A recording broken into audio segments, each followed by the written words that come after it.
I guess you never really expect it, do you? You hear about it happening to other guys' friends, coworkers, some dude in a movie. But you never think it'll be you. I sure as hell didn't. If you'd asked me a year ago if my wife, Emily, would ever cheat on me, I would have laughed in your face. We'd been married for 8 years. No kids, but we talked about it. We had a good life, at least, I thought we did. Nice house in the suburbs, decent jobs, a couple of lazy weekends watching Netflix and ordering takeout. Nothing fancy, but it was ours. And I loved her. The first sign was small. Little things. She started dressing up more for work, not that she didn't always look good, but there was an extra effort now. New perfume, new lingerie I never got to see her wear. She'd laugh it off when I joked about it, saying, "A woman likes to feel pretty for herself, you know?" And I bought it. Because why wouldn't I? Then came the late nights. "Big project at work," she'd say. "Need to stay late." I trusted her. Maybe that was my mistake, being the kind of guy who just believed his wife wouldn't lie to him. But the moment it all cracked open. That came one night when I picked up her phone by accident. It buzzed while she was in the shower, and I thought it was mine. Similar cases, same brand. My thumb unlocked the screen without thinking. And there it was. A text from someone named Jake. "Jake, last night was incredible. Can't wait to see you again." I just stared at it. My stomach dropped, my hands got clammy. I wanted to believe there was some reasonable explanation. Maybe it was a wrong number. Maybe hell, I don't know, maybe it was a joke. But deep down I knew. And that was just the beginning. I sat there, holding her phone, my mind racing. My heart was pounding so hard I could hear it in my ears. I knew I had two choices: confront her right then and there, or dig deeper. I chose to dig.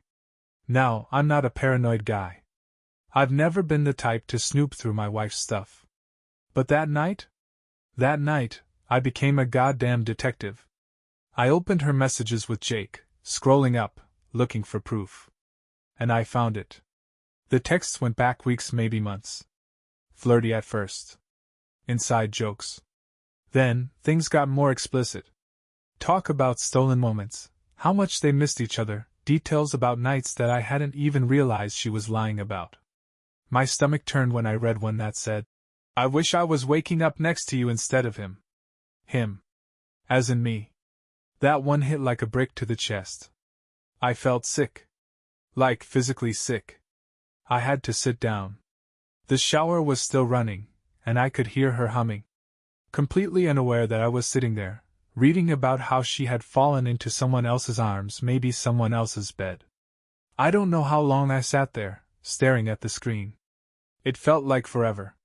Eventually, the water shut off, and I heard her step out of the shower, humming some tune like she didn't just shatter our entire marriage with a few text messages. I had no idea what I was going to do. But I knew one thing for sure. Everything had just changed.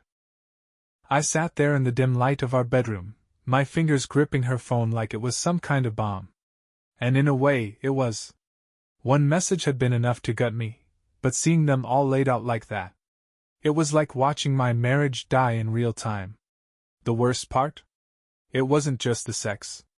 Yeah, there were messages that made my stomach twist, descriptions of things she'd done with him, things I thought were ours. But what really killed me were the sweet ones. The good morning, handsome texts. The inside jokes. The little details of her day she never even bothered to share with me. Somewhere along the way, I had stopped being her person. And Jake had taken my place. The shower shut off, and I heard her moving around in the bathroom, humming to herself like she didn't have a care in the world. Like she wasn't sneaking around behind my back. Like she hadn't just blown up everything we built. I should have confronted her right then and there. Marched in, thrown the phone in her face, and demanded an explanation. That's what a stronger man might have done. But me? I just sat there, feeling like I was watching my own life from the outside. A minute later, she stepped into the bedroom, towel wrapped around her body, her damp hair falling over one shoulder. She gave me a quick smile, the same smile I'd fallen in love with years ago. The same smile I thought was mine. "Hey," she said, like nothing was wrong. I couldn't even look at her. I set her phone down on the nightstand and stared at the floor. I could feel her eyes on me, but I didn't trust myself to speak yet. Didn't trust my voice not to break. "You okay?" she asked, stepping closer. "You look weird." Weird. Yeah, I felt weird. I felt like the ground had just opened up beneath me, and I was free falling into something I couldn't control. I forced myself to meet her gaze. And for a second, just a second, I wondered if I could pretend I didn't know. If I could push it down, act like I never picked up that phone, just so I didn't have to deal with what came next. But I wasn't that kind of man. So I took a breath, swallowed hard, and said the one thing I knew would change everything between us. "Who's Jake?" The moment I said his name, her whole body changed. It was subtle, but I caught it. The way her shoulders stiffened, the flicker of something, shock? Guilt? Fear? That crossed her face before she forced it away. "Jake?" she repeated, her voice too casual, too careful. She let out a small laugh, shaking her head. "What are you talking about?" I felt my jaw tighten. She was already lying. Already trying to cover her tracks. And maybe, before tonight, I would have bought it. Maybe I would have told myself I was imagining things. But I wasn't that guy anymore. Not after what I'd just read. "Don't do that," I said, my voice quieter than I expected. "Don't play dumb. I saw the texts, Emily." Her smile vanished. For a second, she just stood there, gripping the towel around her like it was the only thing holding her together. I could almost hear the gears turning in her head, trying to figure out her next move. Deny? Deflect? Cry? She went with anger. "You went through my phone?" she snapped, her eyes narrowing. "What the hell, Matt?" I actually let out a short, bitter laugh. That's what she's upset about. Not the fact that she was sneaking around behind my back. Not the fact that she was texting another man about how much she missed him. But the fact that I found out? "That's what you're mad about?" I asked, shaking my head. "Not the fact that you've been lying to me? Sleeping with some other guy behind my back?" Her face flushed. "I never," she cut herself off, her lips pressing together in a tight line. "You never what?" I shot back. "Never cheated? Because I'm pretty sure last night was incredible. Can't wait to see you again isn't about grabbing coffee." She flinched. Just for a second. But I saw it. I stood up, running a hand through my hair, trying to keep my voice steady. "How long?" I asked. She didn't answer. "Emily," I said, my voice sharper now. "How long?" Her eyes flickered to the side. "A couple of months." I exhaled slowly, gripping the back of my neck. 2 months. 60 days. 8 weeks of coming home to her, kissing her, telling her I loved her while she was out giving pieces of herself to someone else. I felt like a fool. "Who is he?" I asked, forcing myself to look at her. "Someone from work?" She hesitated. And that was all the answer I needed. "Jesus Christ," I muttered, stepping back like I needed actual space from her. "You've been sleeping with a coworker?" "It's not like that," she said quickly. "It's God, Matt, I don't even know how to explain it." "Try." She swallowed hard, looking down at her bare feet. "It just happened." I let out a hollow laugh. "Right. Because people just accidentally fall into bed with each other." Her head snapped up, her eyes flashing. "I'm not proud of it, okay? I never wanted to hurt you." "Then why did you?" I shot back. "Why lie to me? Why sneak around instead of just—" I stopped myself, shaking my head. "You could have talked to me, Emily. If you were unhappy. If you wanted something else. But instead you did this."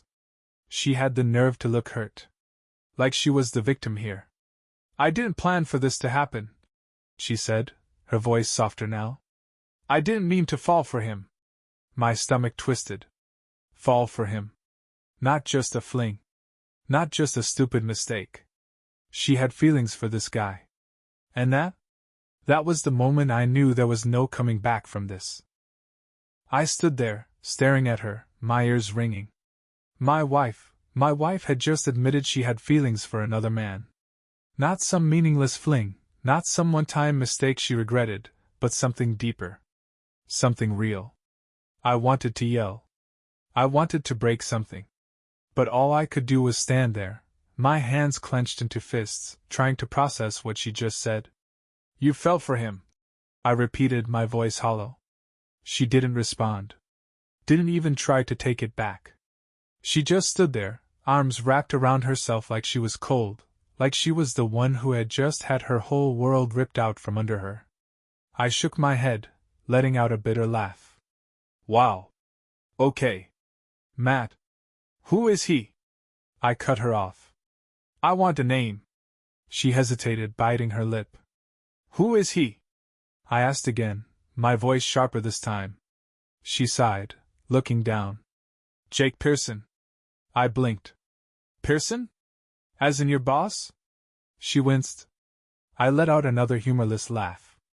Oh, that's just perfect, I muttered, pacing the room. So let me get this straight, you're screwing your boss? The guy you told me was so professional and so serious? It's not like that, she said, but her voice was weak. It's not just about that. I turned to face her, my chest tightening. Then what's it about, Emily? Because from where I'm standing, it looks pretty damn simple. You lied to me. You betrayed me. And now you're standing here, acting like it's just something that happened. Tears welled up in her eyes. I used to hate seeing her cry. Used to want to do anything to fix it.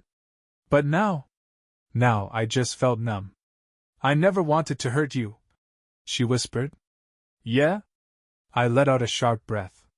Well, congratulations. You did. Silence stretched between us. She wiped at her eyes, and for a moment neither of us knew what to say. Then I asked the one question I wasn't sure I wanted the answer to. Do you love him? Her breath hitched. She looked away. And that? That was my answer. I felt like I'd been punched in the gut. Like someone had knocked the air right out of my lungs. You do, I said, my voice barely above a whisper. She closed her eyes, shaking her head. It's not that simple, Matt. Isn't it? I asked. Because it feels pretty simple to me. You don't look at me the way you used to. You don't talk to me the way you used to. And now I know why. Because you've been giving all of that to him. Her face crumpled, and for a second, I thought she might finally tell me the truth. That she might finally admit she was done. But instead, she said something I wasn't expecting. I don't know what I want. I blinked. What? She swallowed hard, looking at me like she was just as lost as I felt. I don't know, Matt. I don't know if this is just a mistake, or if it means something more. I don't know what I'm supposed to do. I stared at her, barely able to believe what I was hearing. You don't know? I repeated. Jesus, Emily. You don't get to be unsure about this. You don't get to stand there and tell me you don't know if you want our marriage or if you want him. She opened her mouth, then closed it again. You made your choice, I said, my voice steadier now. You chose him the second you lied to me. The second you snuck around. And now you want me to just, what? Wait around while you figure it out. Her silence told me everything I needed to know. I exhaled slowly, forcing myself to stay calm. Go stay with him, I said finally. Her head snapped up. What? You heard me, I said, stepping back. You don't know what you want. Fine. Then go. Go stay with Jake. See how it feels. Because I'm done being your second option. Her eyes filled with fresh tears, but I didn't care anymore. I was too exhausted. Too broken. For years, she had been my first choice. My only choice. But now I was done. She just stood there, silent. I could see the panic in her eyes, like she hadn't expected me to actually tell her to leave. Maybe she thought I'd beg. Maybe she thought I'd fight for her. But I wasn't going to fight for someone who wasn't sure if she wanted to be here. Matt, please, she whispered. Can we just talk about this? I shook my head. We are talking, Emily. And I'm telling you to go. She didn't move. She just stared at me, her breathing unsteady. And then her phone buzzed. Both of us looked at it. Her eyes widened. My stomach twisted. The name on the screen wasn't Jake. It was unknown number. A strange feeling crawled up my spine. Something wasn't right. Before I could say anything, the phone buzzed again. This time, a preview of the message flashed on the screen. Does he know the whole truth? I felt my pulse jump. Who the hell is that? Emily snatched the phone off the nightstand so fast she nearly dropped it. No one, she said quickly, turning the screen away from me. I took a step forward. Emily. She backed away. It's nothing, Matt. Just leave it alone. The way she said it? The way her fingers trembled as she gripped the phone? That was when I knew. There was more. More than Jake. More than what she had already admitted. I wasn't even sure if I wanted to know. But I had to. Give me the phone, I said. No. Give me the damn phone, Emily. She hesitated, then shook her head. It's not what you think. Then what is it? I demanded. She swallowed hard. I could see the war happening inside her, the desperate attempt to figure out if she could keep whatever this was hidden. Then, before she could stop me, I grabbed the phone out of her hand. Matt, don't! She gasped, reaching for it. I turned away from her, my hands shaking as I read the message thread. There weren't many texts, but what was there sent a bolt of ice through my veins. Unknown number. You think he'll still look at you the same if he finds out? Unknown number. He knows about Jake, but does he know the rest? Unknown number. You should tell him before I do. My vision blurred. My hands clenched around the phone. I turned to her slowly. Tell me what? Emily's face was pale. She shook her head, tears spilling down her cheeks. Matt, please. Tell me. What? My voice was barely above a whisper. She covered her mouth with her hands, like she was trying to physically hold the words in. But it was too late. The phone buzzed again. One more message. From unknown number. Ask her about the baby. Everything inside me went still. The air left my lungs. I looked at her. Her entire body was shaking now, fresh tears streaming down her face. And I knew, before she even said a word. But I asked anyway. What baby, Emily? She let out a sob. And then quietly, brokenly she whispered. It's not yours. The room felt like it had been yanked out from under me. Like I was free-falling, weightless, lost. I stared at her, my ears ringing. My brain refused to process what she had just said. It's not yours. The words echoed, bouncing off the walls, getting louder and louder until they were the only thing I could hear. I opened my mouth, but nothing came out. Emily was crying now, full-body sobs, her shoulders shaking, her hands covering her face like she could somehow make this all disappear as she just hid from it. But I couldn't look away. I forced myself to speak, though my voice sounded nothing like my own. You're pregnant? She nodded, barely meeting my eyes. And it's his? I asked, my throat so tight it hurt. She squeezed her eyes shut. Another nod. I exhaled sharply, running both hands through my hair. Jesus Christ, Emily. Matt, She reached for me, but I stepped back so fast I nearly tripped over the bed. Don't, I snapped, my voice breaking. Don't touch me. Her face crumpled, but I didn't care. Not anymore. I let out a short, bitter laugh. You know, I thought cheating was the worst thing you could do to me. Turns out I was wrong. She wiped at her face, her breath shaking. I was going to tell you, Matt. I didn't know how. I scoffed. Oh, yeah? When? Before or after you started showing? She flinched. I thought maybe. She cut herself off, shaking her head. I don't know. I thought maybe it wasn't too late for us. Too late for us? My voice rose. You're carrying another man's baby, Emily. What part of that doesn't scream too late to you? She winced, looking down at her hands. I didn't plan for this to happen, she whispered. I clenched my jaw so hard it ached. You keep saying that like it changes anything. Silence stretched between us. Heavy. Suffocating. I should have been angry. I should have been flipping tables, breaking things, screaming at her.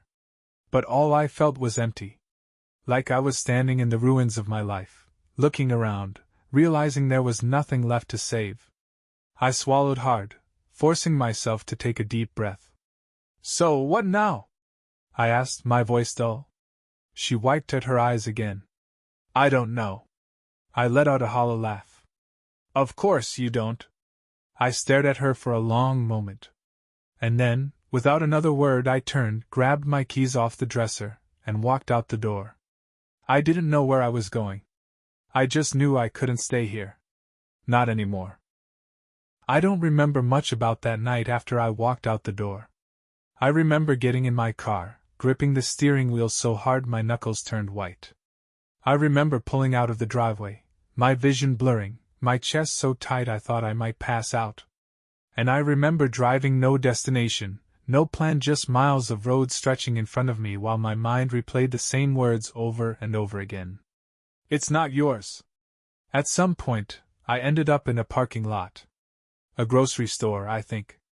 It was mostly empty, just a few cars scattered around. I sat there in the driver's seat, staring at nothing, my thoughts racing in circles. I had lost her. No, scratch that. She had lost me. She had made her choice, and it wasn't me. It was him. Jake. Her boss. The man who had everything I didn't, apparently including my wife. And now, he had a baby on the way. I let out a shaky breath, pressing my forehead against the steering wheel. I felt like a complete idiot. How had I not seen this coming? How had I been so blind? I had spent years building a life with Emily, believing we were on the same team. And the whole time, she had been lying to my face. My phone buzzed on the passenger seat. I ignored it. Then it buzzed again. And again. With a deep sigh, I reached over and picked it up. A flood of messages from Emily. Emily, Matt, please come home. We need to talk. I'm so sorry. I never wanted it to be like this. Please don't shut me out. I stared at the screen, my jaw tightening. And then another message popped up. But not from Emily. Unknown number. Now you know the truth. You deserve better than her. I froze. My blood turned cold. I stared at the message, my mind spinning. This was the same number that had sent that last text, the one about the baby. The one that had blown everything wide open. And now, they were texting me directly. Who the hell was this? I hesitated, then quickly typed a response. Me, who is this? The reply came almost instantly. Unknown number. Someone who thought you should know. My heart pounded. This wasn't just some random person. Whoever this was, they had been watching. And they knew everything. I stared at the message, my pulse pounding in my ears. Whoever this was, they weren't just some bystander. They had been watching, waiting, and they knew more than I did. I swallowed hard and typed another message. Me, how do you know all this? A pause. A long one. Then 3 dots appeared on the screen, the sign that they were typing. I held my breath. Unknown number. Because I've been where you are. And because you deserve to know the truth.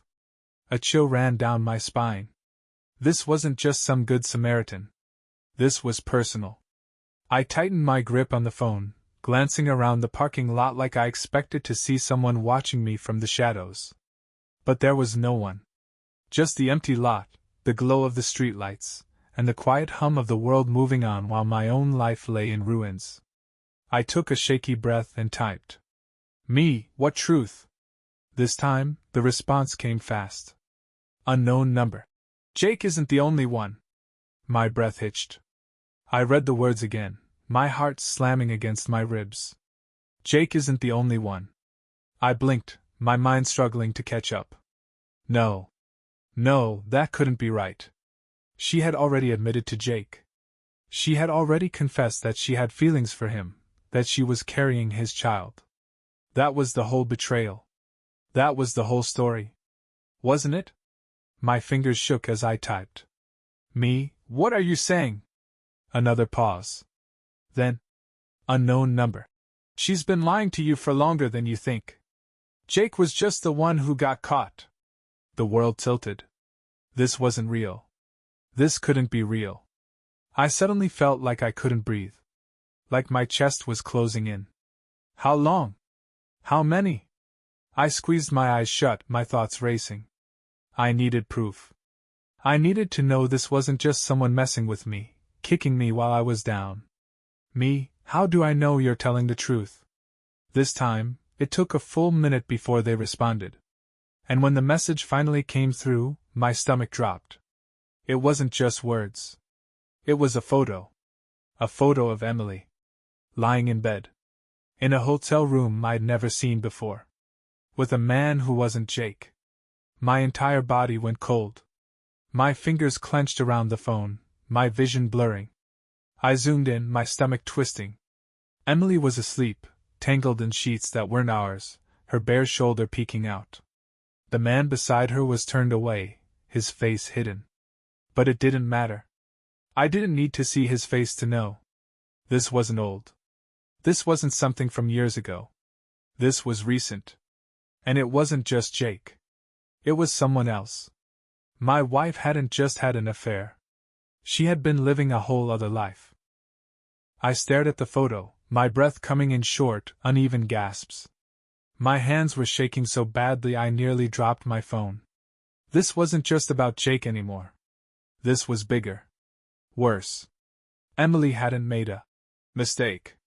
She hadn't fallen into some tragic, one-time love affair. She had been living a lie. For God knows how long. I forced myself to swallow the lump in my throat, my eyes locked on the screen. The hotel room in the picture was generic, white sheets, soft lighting, nothing distinctive. But the way she was tangled in those sheets, the way she looked so comfortable. This wasn't the first time. My stomach twisted. I should have felt rage. Should have wanted to throw my phone against the dashboard, to scream, to punch something. But all I felt was numb. My phone buzzed again. Another message. Unknown number. Now do you believe me? I swallowed hard. My mouth was dry. Me, who is he?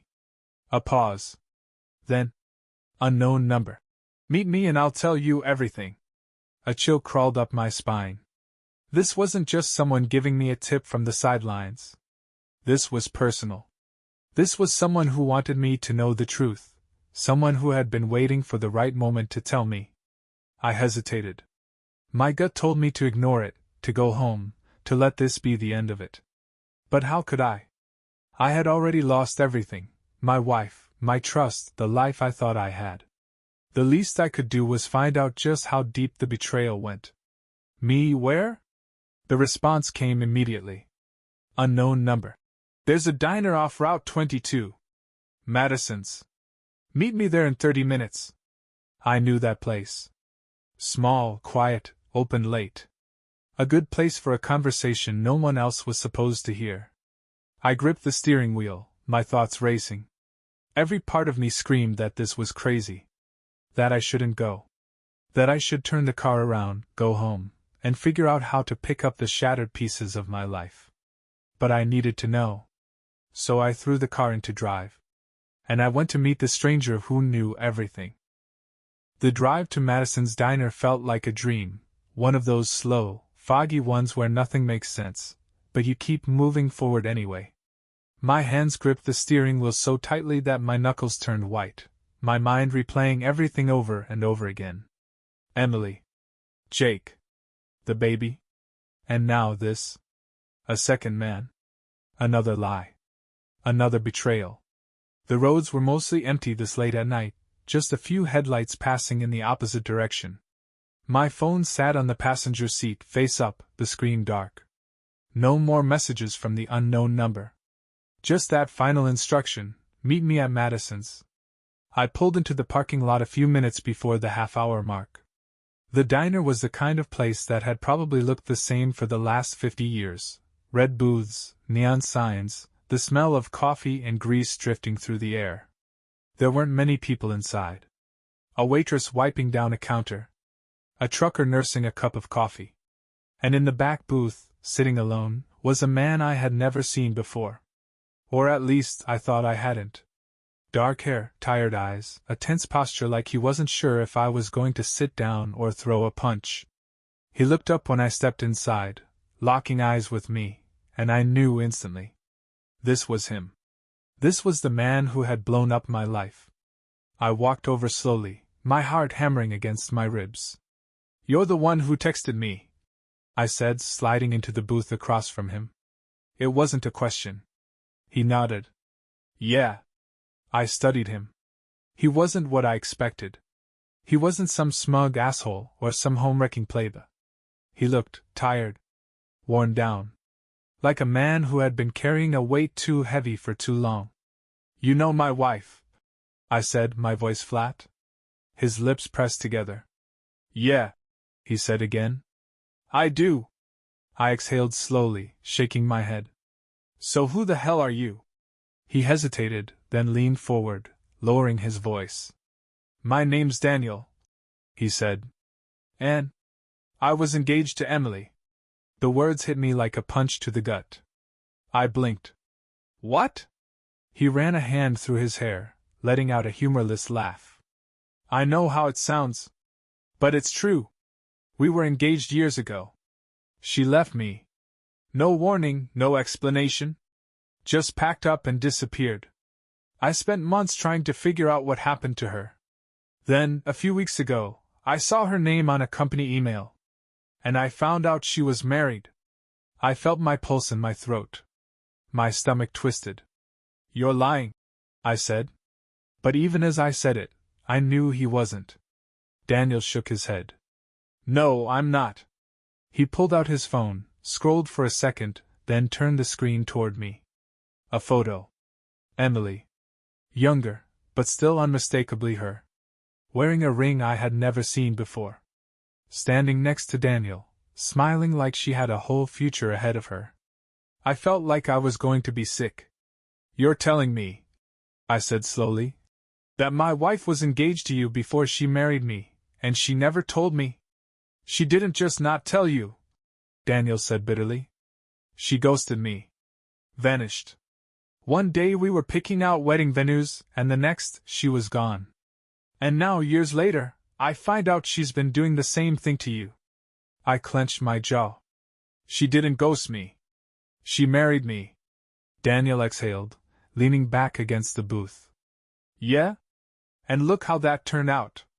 I rubbed my temples, my mind spinning. This couldn't be real. Emily, my Emily, had an entire past she had never once mentioned. She had done to Daniel exactly what she had just done to me, lied, betrayed, moved on like none of it ever mattered. And it wasn't just Jake. It had never been just Jake. "This isn't happening," I muttered. Daniel gave me a sympathetic look. "I'm sorry, man. I really am. I know exactly how you feel." I laughed, but there was no humor in it. "No offense, but I doubt that. My wife is pregnant with another man's kid." Daniel went still. A shadow passed over his face. I frowned. "What?" He hesitated, then let out a slow breath. "Matt, I know who Jake is. I know about the affair. But there's something you don't know." I stared at him. "What?" He met my eyes, his expression grim. "That baby might not be Jake's." I felt the air leave my lungs. "What the hell are you talking about?"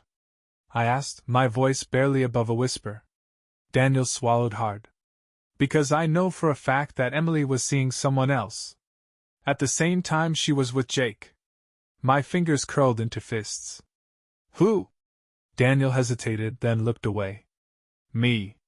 Silence. Cold, heavy silence. I barely registered my own voice when I finally spoke. "You're lying," I said. Daniel's face was tight, filled with something that looked like guilt. "I wish I was." I felt the world tilt again. my wife. The woman I had spent 8 years of my life with. The woman I had trusted. The woman I had fought for. She had been cheating on me with 2 men. And now, she was pregnant. And no one knew who the father was. I let out a slow, shaky breath. My whole body felt numb. Then, finally, I spoke the only truth I was certain of. I'm done. Daniel looked up. What? I stood up, grabbing my keys, my mind finally clear for the first time since this whole nightmare started. I'm done, I repeated. She can have her mess. She can have both of you. But I'm walking away. Daniel watched me, his expression unreadable. I turned without another word and walked out of the diner, stepping into the cool night air. For the first time in months, I felt something close to peace. Emily had built a web of lies. A tangled mess of secrets, deception, and selfish choices. But I wasn't going to be trapped in it anymore. I wasn't going to fight for someone who had never really been mine. I walked to my car, opened the door, and slid into the driver's seat. Then, without looking back, I drove away. And this time, I wasn't running from the truth. I was finally free of it.